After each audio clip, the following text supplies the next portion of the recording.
Hey everyone, welcome back. Thank Good you. to see you all. What? Okay. Oh, I'm just letting people into the room, Bill. No worries.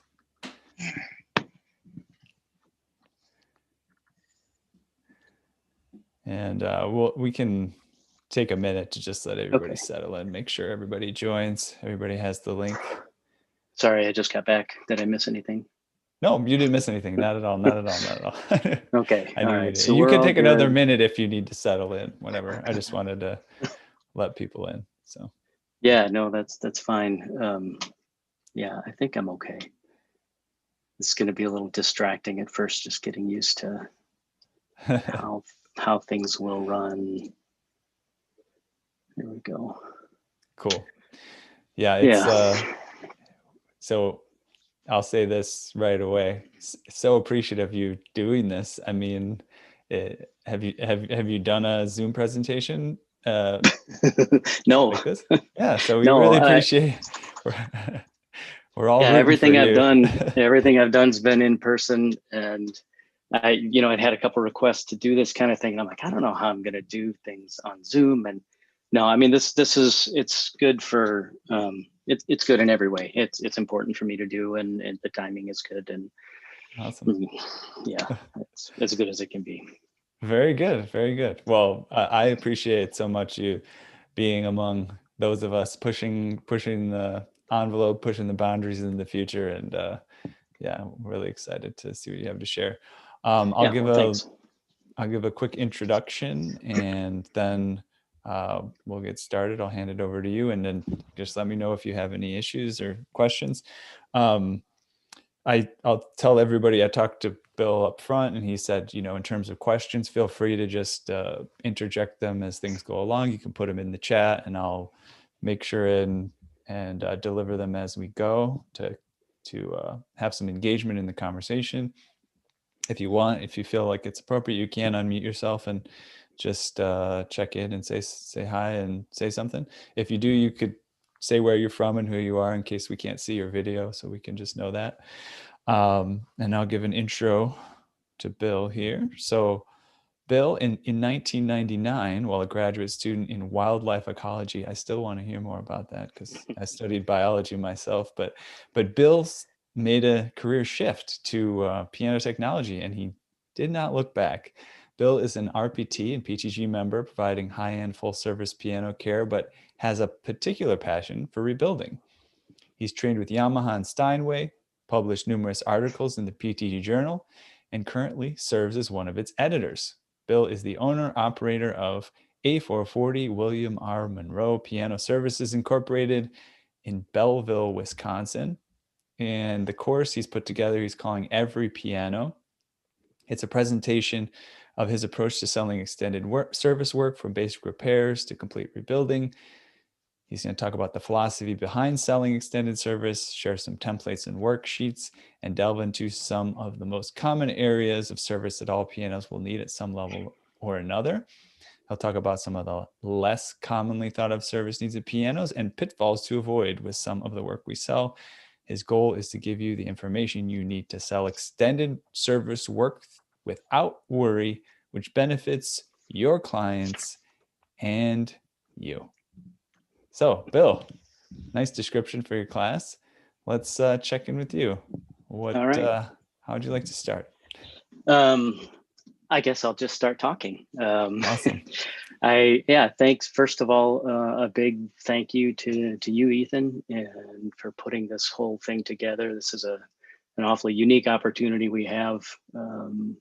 I mean, something born of necessity, I guess. And it's been cool. I've been here for all 3 days, and it's been a lot of fun to be part of the classes and to be asked to be one of the presenters. It's absolutely my privilege to be here. So thanks to you, excuse me, and thanks to the other instructors for being here and sharing of their knowledge.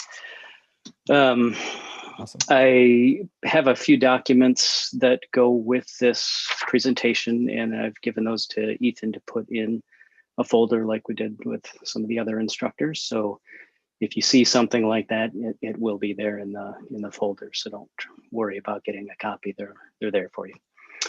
Let's see. Yeah, okay, let's get right into it. So this class, Every Piano, was conceived of as a business class with a practical component. I originally designed the class. In my brain, I had kind of newer technicians or technicians who were earlier in their career development in mind. But as I started teaching the class, I'm finding more and more that experienced technicians were getting a lot out of it as well, particularly the philosophical elements that I'm presenting. So Every Piano is meant to present some practical service details along with the mechanics of how to take this, what I call, it's not up to you type of philosophy in terms of selling your work. And we'll get into that in a little bit. The underlying theme of the philosophy is basically that we should be in the business of educating our clients and helping them decide how best to service their pianos rather than just sort of projecting upon them kind of how we see things. So I started, just a brief bit about myself. I started my adult life, if you will, as studying engineering at Michigan Tech University. Went on to complete a biology degree at Eastern Michigan after I discovered that I didn't really want to be an engineer. And then went to graduate school in behavioral ecology. And the long story very short is I made the next logical step, which was jumping into piano service. My piano technician at the time, I was in Montana, and Ward Guthrie was my piano technician. And he kind of got me into it, got me started in the Randy Potter School, which I completed that course, and then been fortunate along the way to be able to partake in some other seminars. I was at Yamaha's Little Red Schoolhouse back when they were still running it out of California. Been to a couple of the Steinway technical academies as well, and then was very fortunate to be asked to join the journal staff and start writing articles for them and editing that publication, which that's a whole nother experience. It's been wonderful, really a great opportunity for me. So in general, I think of myself as a reasonably astute generalist. I'm not the best at much of anything, in my opinion. I'm pretty darn good at a lot of things, but I'm not the fastest. I'm not the fastest damper guy. I'm not the fastest stringer. I'm not the fastest or smartest in action geometry. But with good preparation, I feel like I'm pretty good at all of those things. There's not much that I don't do in my practice. A couple of things that I've purposefully not pursued so far have been refinishing pianos, which to me is a completely different skill set, and one that also has a pretty shallow learning curve and a lot of opportunity for failure. So I trust other people who do that well to do that for me. And I've yet to actually build a soundboard. I install my own boards, but I don't make them. So a little bit about me. So why this class? Let me check in with you real quick. One, is your phone plugged in? Because we were using that for audio. Just want to make sure it's not going to die not or something. Plugged in, but I've got lots of battery life. I can plug it in though if you think it will help. Is that quick and easy to do? It's just like so. Is that at the moment? Yeah. Okay. Does that work? Okay. Yep. And then the other thing I forgot, at the bottom of your screen, hit the recording button next to your screen share button at the bottom of the Zoom. So you have that? Open up the window a little bit. Yeah, no problem. Oh yeah, gotcha. And then say to record on the computer or cloud? Computer. Actually, you can choose cloud, I think, actually. Unless you already did. No problem. Already did. Okay. No problem. Good. Okay, we're all set. Just okay. A few logistical details. Back to you. All right. So why this class? I would hear things spoken by other technicians, dealers, rebuilders in the business about whether or not to do extended service work. And I would hear things, these are quotes or close to quotes from other technicians in the field. One of my favorites is a technician who liked to say, well, who's going to pay for that? And that just, and some of these things just really spoke to me and kind of struck a nerve in terms of questioning how we do what we do. You also, and many people hear folks say things like, you really really shouldn't do much to old uprights. They're really not worth it. Rebuilders who've said things like we rebuild pianos completely or not at all, and kind of a my way or the highway approach. And then just experience with dealers that I've had in the past, which I don't want to denigrate dealers in any way, but I always struggled with that relationship with a dealer, feeling like there were times when our goals were not the same, and they couldn't really be perfectly the same. So a lot of those thoughts and ideas kind of led me to developing this class, because what I would hear in a lot of these conversations is that the piano technician was making themselves the decision maker. So as we go around, and I've seen folks give classes on these things too, in terms of how we sell extended service.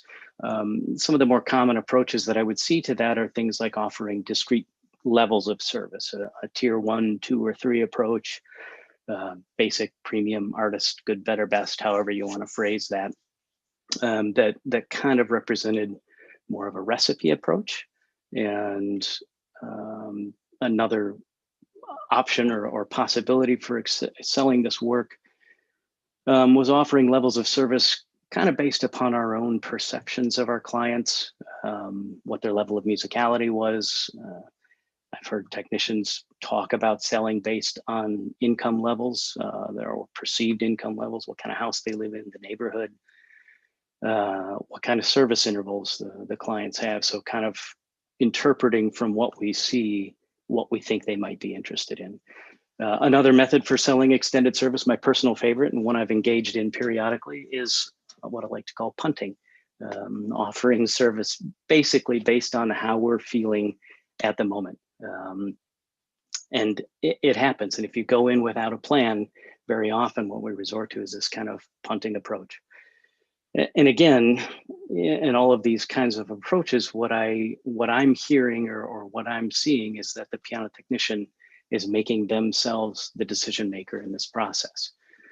So I've, over the last 20 some years, I've kind of developed this a little bit different philosophy about selling extended service work. I believe that as professional piano technicians, we should really work to educate our clients to the best of our abilities. That we should share with them as many details about their piano as they're interested in hearing. And that we should really work to help these clients decide, with our guidance, of course, because we are the experts, but let the clients decide what's the best approach to further service work for them. And that we do this without any pressure. I think that's an important part of what we do. And at least for me, in developing this philosophy, it's always been an important part, because I've always been very sensitive to sales and to sort of feeling pressured to do things. And I was never comfortable being a salesperson, even in my role as a piano technician. So I believe that we should strongly, or that we should recommit and redefine our responsibilities, retrain ourselves as piano technicians. I think it's important that we see ourselves primarily as educators when we're interacting with our clients, that we become sort of a medium of information exchange, which extends well beyond the appointment, incidentally. I think this attitude has to go beyond the hour and a half or 2 hours that we spend with our clients, and fills all that time from one appointment to the next. I think we as piano technicians really should strive to be a facilitator to a greater understanding for our clients of what they do have in terms of their instrument, what they could have with their instruments, what it takes to get there in terms of the work details and the money, whether or not the work is justified, and finally, what the alternatives may be for them. So all of these things sort of come together, and we put ourselves in a role to really develop a big picture perspective for our clients. And I think that's really important. So how do we do this? First off, I think it's super important that we be professionals. There's a time and a place for almost anything in our lives. And when we're with our clients, in my opinion, that's the time for us to be professionals.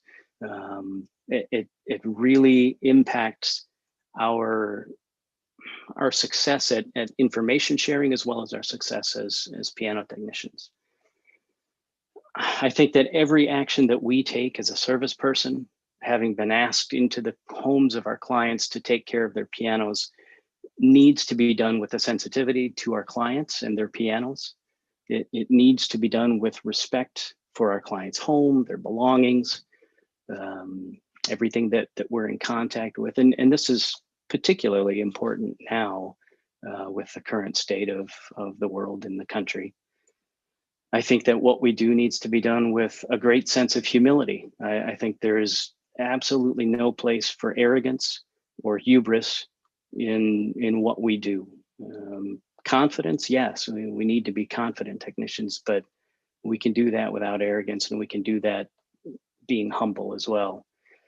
I think with that, everything we do needs to be done with a profound sense of gratitude, a recognition that we're privileged to have been asked into our clients' homes to provide service for things that, or for an instrument, for their pianos, that in a lot of cases, and I would venture to say in most cases, these instruments are far more than just a piano to them or a piece of furniture to them. There's so many other things tied into what these pianos represent. So yeah, we need to respect that as technicians. So particularly, what do we do? I think it's helpful. It was helpful for me to sort of make a list of, okay, what do I have to do to be a professional?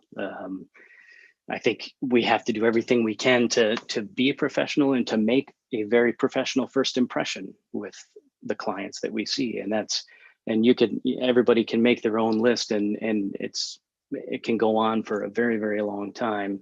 But some of those really important things to start out with, what do we have for a website? Printed materials, do those look professional? Our hygiene, it seems like it should go without saying, but it matters. I think it bears mentioning how we dress, what our tool case looks like. Punctuality, this is always one of my favorites. I grew up with on time is late, and I'm much more comfortable parking around the corner, waiting an extra 5 or 10 or 15 minutes to make sure that I'm on time for that appointment, rather than making my clients wait for me.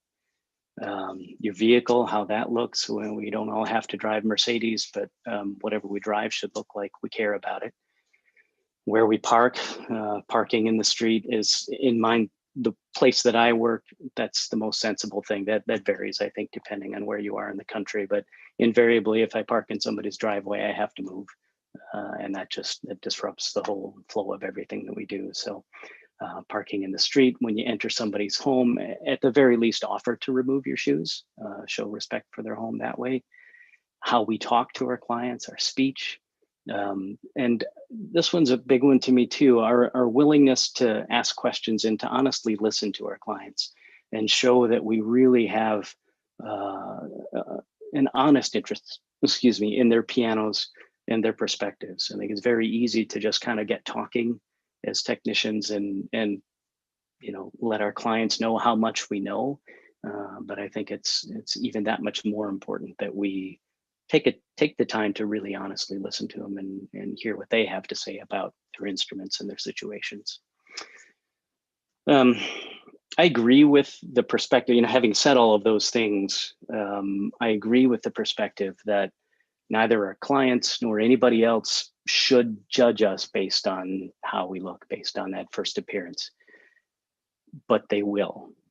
That's the reality that we confront at every service visit, no matter what's right or wrong, or honestly, how you tend to go through your life. I try not to be a judgmental person when I see somebody, but you can't help it. Deep down in your lizard brain, when you first see somebody, you make a judgment, and you may not be, in quotes, passing judgment on that person, but you do make judgments. You see things and you're taking in stimulus and you have a response for that.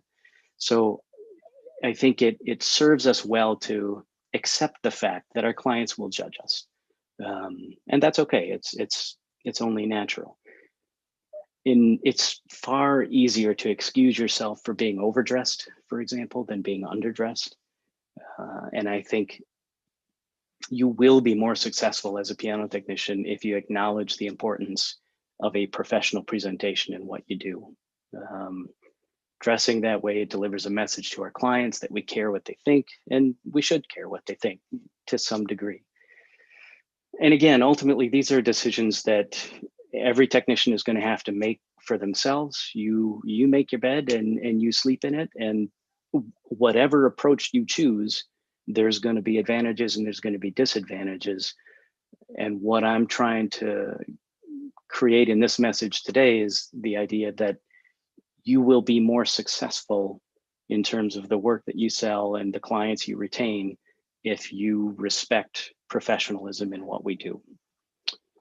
All right, so enough about that. Let's move on a little bit to how we functionally do this.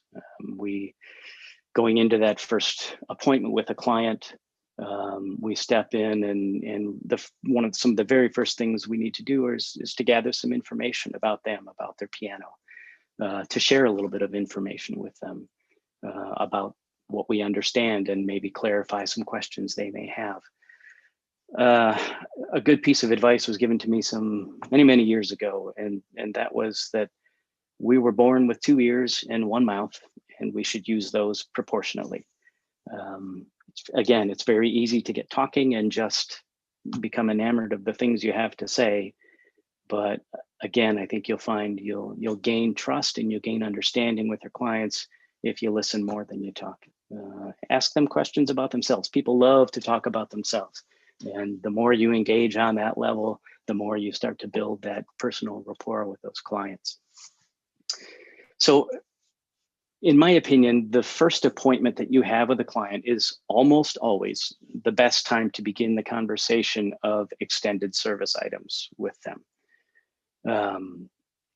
My basic pattern for the first visit is showing up. You've got your few moments of small talk, introducing yourselves and the pianos, first questions about the pianos. And this is really your opportunity to find out the role the piano plays in your clients' lives. Many of us know this and we do this habitually anyway. But I think it's easy to get sort of rote with this and just go through the motions rather than truly listening to what that they have to share with us. So we make those first overtures, then we proceed to service the instrument, correct the pitch, tune it, fix the squeaky pedal, whatever it is that there is to do. And as I'm doing this, as I'm going through that first service visit, it's part of my process is to be assessing the overall condition of that piano throughout the tuning and being very critical. I also go so far as to take notes as I'm doing this, whether dictating into my phone or jotting little notes down on a pad. I used to jot notes down more in the past when I used paper invoices, but now I do everything digitally. So sort of taking notes on my phone is probably an easier way to just sort of track details that I'll make sure that I want to address with clients. And I'll show you in just 1 second here. I'm going to do a quick screen share of one of the forms that I use for doing this kind of work. So we're making notes about the condition of the instrument, and then we finish up, call the client in for the approval of the work, and then present them a brief overall assessment of the instrument right then and there at that first visit. And very often that brief assessment is nothing more than saying to them, hey, as I'm going through tuning the instrument, I notice there are a few things that can be done with this piano to improve the performance of it if you're interested. And then at that point, you follow the client. You take the lead from them, because it's not up to you. It's not up to you